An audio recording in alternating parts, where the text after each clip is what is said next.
يا صباح الفل، عاملين ايه؟ كل سنه وانتم طيبين بمناسبه عيد الاضحى المبارك. ان شاء الله كده كلنا السنه الجايه نكون على جبل عرفات. النهارده هنعمل مع بعض صينيه مشويات حلوه. معايا كده كام نوع كده هنعملهم مع بعض النهارده.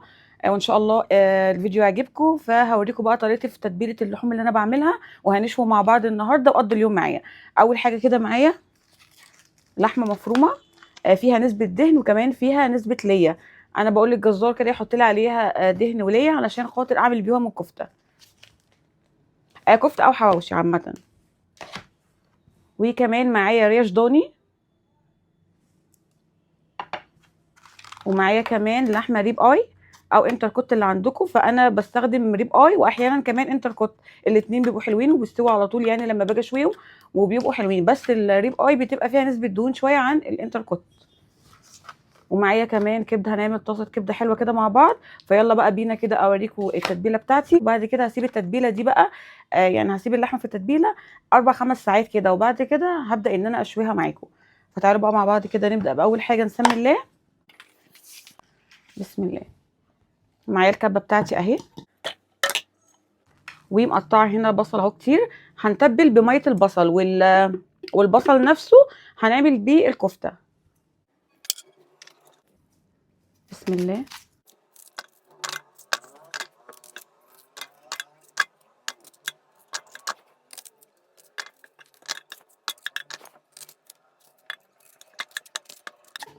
طبعا كميه البصل مش كتير علشان بس انا عايزه يعني ميه كتير بتطلع من البصل عشان التتبيله تبقى حلوه. احلى حاجه في المشويات لما نيجي نتبل ان التتبيله تكون ميه قوي، يعني فيها ميه سايله كتير، اللي هي ميه البصل يعني. كده انا اهو قطعت كده كميه البصل كلها، وكمان هحط طماطم، بس الطماطم هعملها بعد ما اعمل ميه البصل. نشغل بقى كده الكبه بتاعتنا. بصوا احنا هنفرمه ناعم جدا.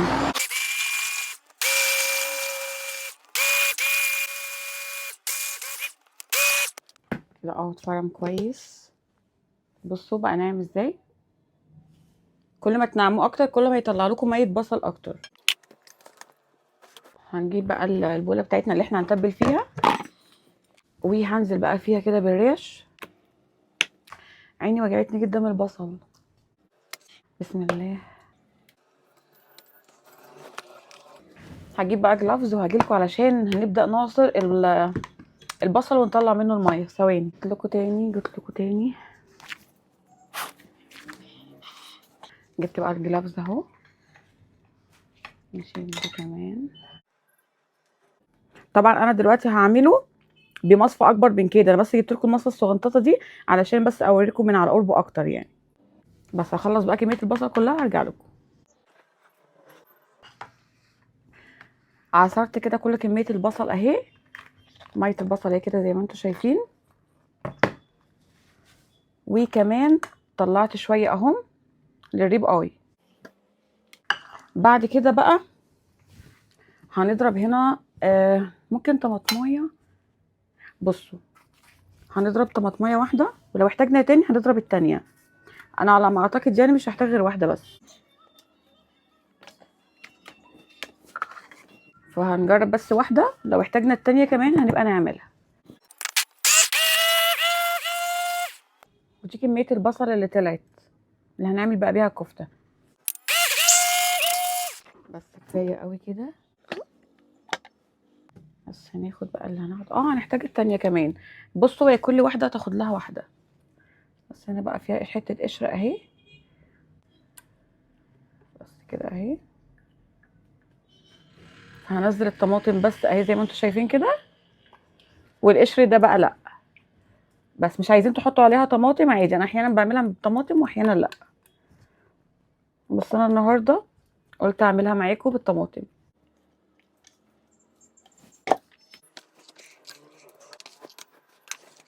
زي ما انتم شايفين كده اهو.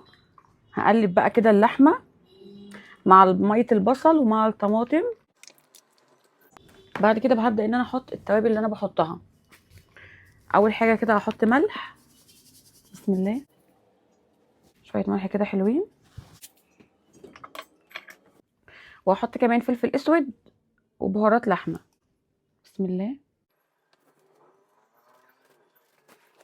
بس كده. وهحط كمان شويه زيت، شويه زيت كده صغنطتين. اخر حاجه بقى احطها جوز الطيب. بحب ان انا احط كده رشه من جوز الطيب كده، بتدي اللحمه طعم حلو قوي. رشه صغنططه. بس كده كفايه. وابدا بقى كده اقلبها كده كويس جدا علشان اللحمه كلها تشرب من التتبيله. هحطها بقى كده في التلاجة. وبعد كده نتبل بقى الريب اي. انا بعملها بنفس التتبيله برضو. ونعمل بقى الكفته. اخر حاجه بقى هعملها بعد ما نشوي مع بعض، هعمل الكبده اخر حاجه. الكبده بتاخدش وقت، الكبده يا دوب 10 دقايق على النار على طول بتبقى استوت. ده بقى اللي بقول لكم عليه، لازم التتبيله يكون فيها ميه كتير كده، ما يبقاش بصل بحاله، لا الميه بتاعت البصل. شايفين الميه بتاعتها قد ايه؟ دي قشره، دي قشره طماطم اهي، هنشيلها برضو على جنب. بقت تمام وزي الفل اهي. تحفه تحفه تحفه. هحط بقى كمان اخر حاجه الروزماري. بصوا، ده روزماري فريش، بيدي طعم حلو قوي كمان في الشوي. لما بتيجوا بقى تشوي بيدي طعم حلو. عايزين تحطوها كده سليمه مفيش مشكله، بس انا بحب ان انا كده اقطعها كده جوه التتبيله عشان اللحمه تاخد من طعم وريحه الروزماري، بتبقى تحفه. هحط عودين كده اهو. هو اصلا ريحته ذاتي حلوه قوي، انا بحب ريحته كده وهو فريش لسه. ولما باجي بقى اعمل ستيك او لحمه كده على النار اشوحها في زبده وكده، بحط بقى كده، يعني بحطه بقى كده سليم من غير ما انا اقطعه. لكن دلوقتي انا هقطعه علشان يعني يتشرب كده مع التتبيله. بس هقلبها بقى كمان كده شويه. هنا بقى حطيت ميه البصل والطماطم، وهبدا انزل بقى كده بقطع اللحمه اهو كده اهو.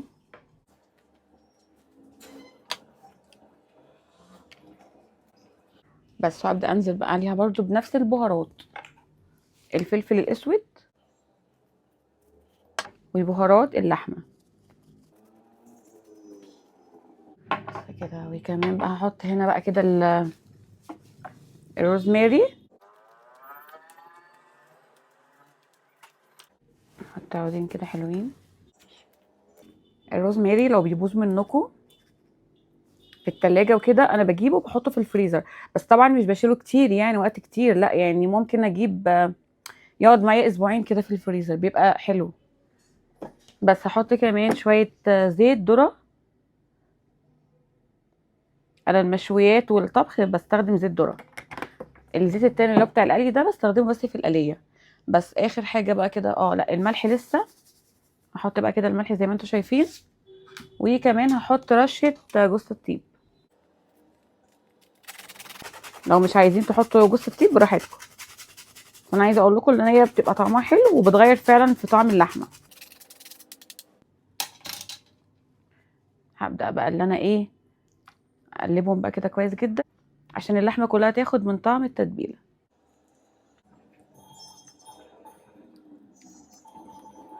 بس كده. هدخلها بقى هي كمان التلاجة تقعد في التتبيله بقى زي ما قلت لكم من 4 ل 5 ساعات كده.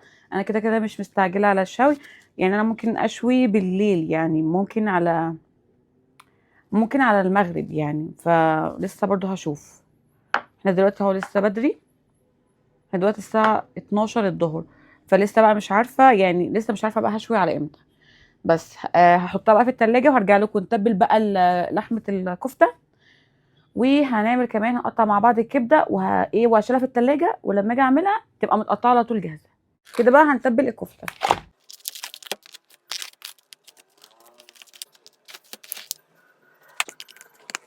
هنجيب بقى البوله بتاعتنا كده، وهبدا انزل بقى كده باللحمه. انا مش هعمل الكميه كلها، هعمل نصها.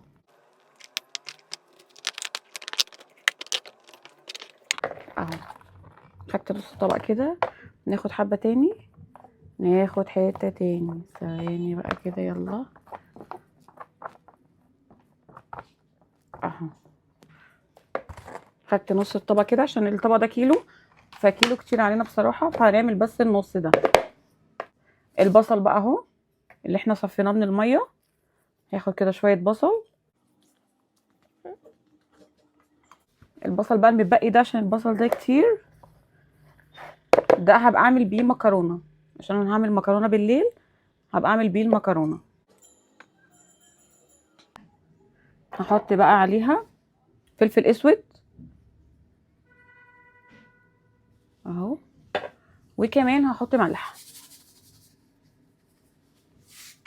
مش هحط اي حاجة تاني في الكفتة غير الملح والفلفل الاسود. هخلط بقى كده البصل مع اللحمة كويس جدا، علشان الكفتة بتاعتي وانا بشويها ما تفكش مني. بس كده شايفين؟ بس هحطها بقى في التلاجة برضه عشان تقعد شوية حلوين في التتبيلة، وهرجع لكم تاني. اخر حاجة بقى هنعملها مع بعض واحنا هنقطع الكبدة. بسم الله اهي، هي بقى كده على بعضها مش متقطعة. هبدأ اشيل الحاجات دي اهي كده.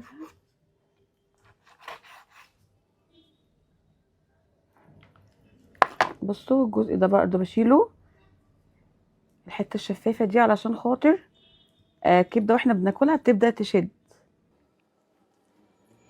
اهي.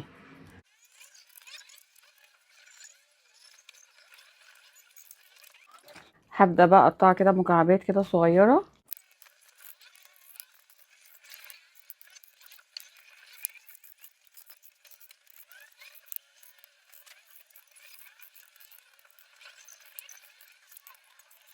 كده انا قطعت بقى كده كل كميه الكبده اللي معايا، هشيلها بقى في التلاجة برضو لحد ما اللحمه تتبل كويس جدا، وهبدا اشوي. بعد ما اشوي بقى هعمل معاكم الكبده وهوريكم طريقتي فيها، استنوني ما تروحوش في حته. وبعد كده بقى دخلت على البلكونه علشان ابدا اشوي معاكم. ولعت بقى كده الفحم، وحطيت بقى كده الشوايه علشان خاطر ابدا ان انا احط عليها اللحمه. بحب ان انا كده ادهنها كده دهنه زيت، منها برضو بيخلي الفحم يولع اكتر، وكمان اللحمه بتاعتي ما تلزقش على الشبكه.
وجينا بقى لمرحله الكبده، خلاص شوينا الحمد لله.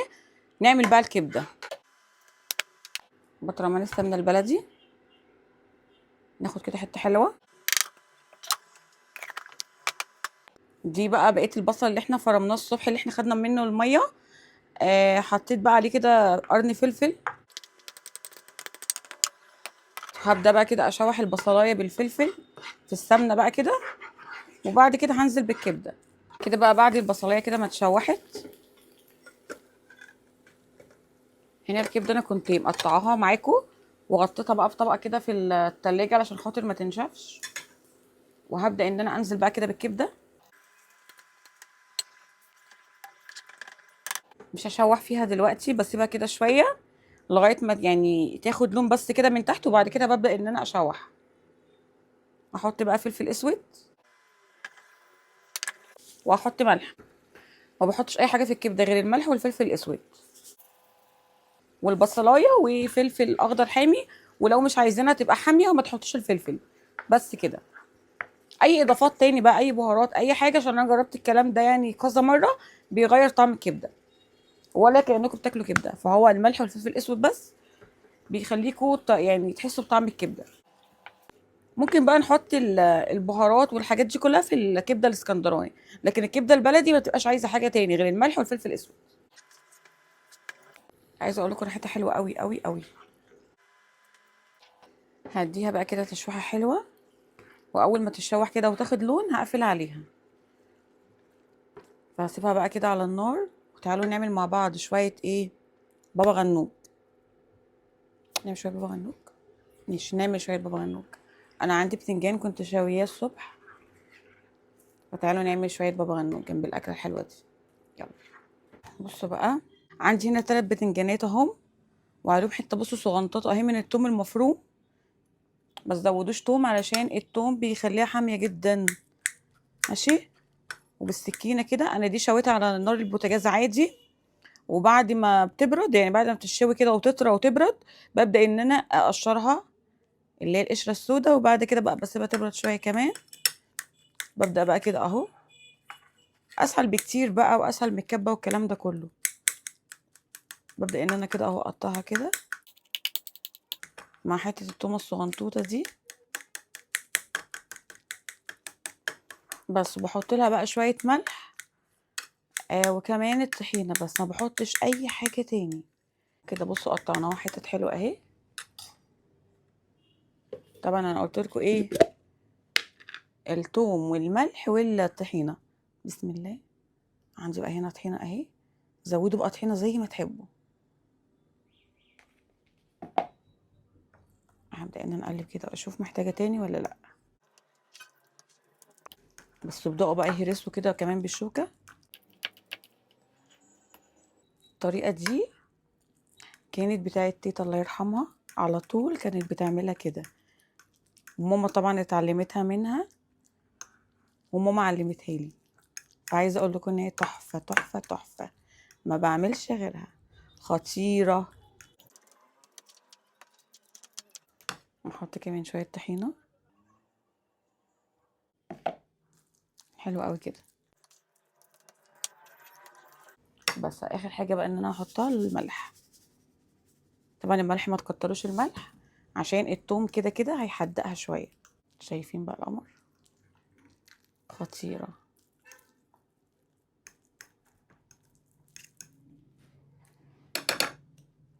تحفه تحفه تحفه تحفه. اهو ما خدش مننا 5 دقايق على بعض. شايفين ما شاء الله، ما شاء الله ما شاء الله ما شاء الله. قولوا لي في الكومنتات تسلم ايدك، ما شاء الله. صينيه تحفه.